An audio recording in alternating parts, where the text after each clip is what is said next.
we are going to go ahead and do candling. Brand is powerful and it is extremely powerful, so it will help us look right in. Yes, you do have a little candeler here, and I can do a little comparison to show you. See, this shines a light. We'll show you the difference between how easy it is to look in this versus how easy it is to look in this, especially for those darker eggs, which I do have a couple in here, so that'll work great. Here's our candeler, and take off the lid. We've got a ring right here, and you can see all those beautiful veins. Let's see if we get really close. Oh, yeah. There's the heartbeat. Oh, baby. It's so awesome to see that first new little life.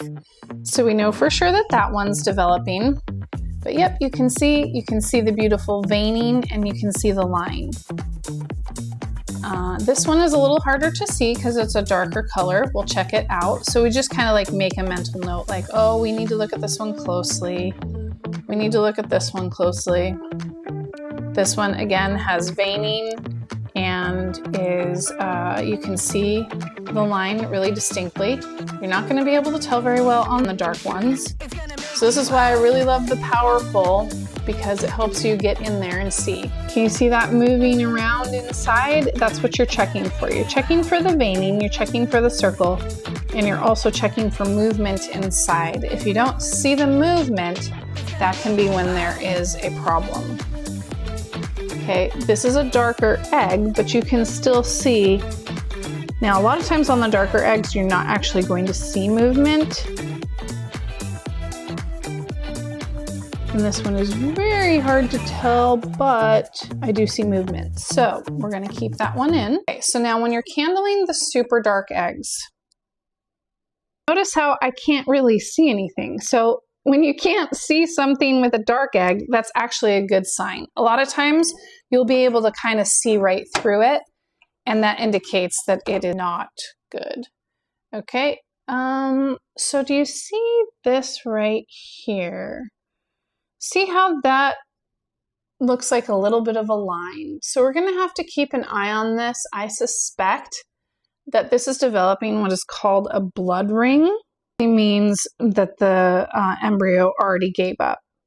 So I'm pretty sure that that one is not going to develop, but we'll check again later.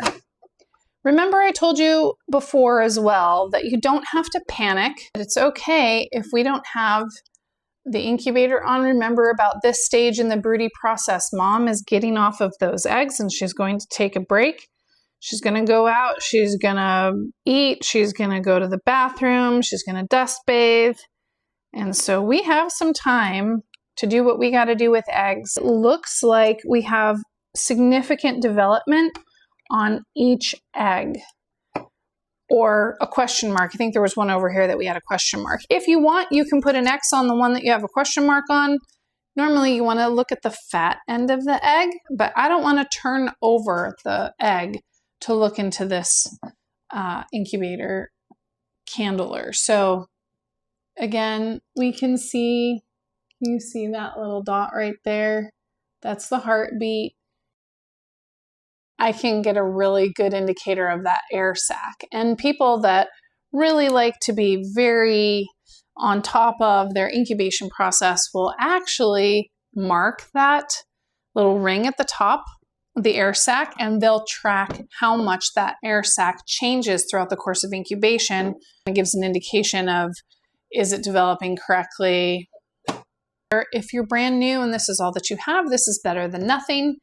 But this is actually not my recommended method. Instead, it's the powerful.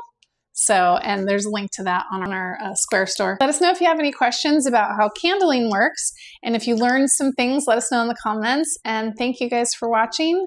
Let's do some chicken math, y'all. Wow!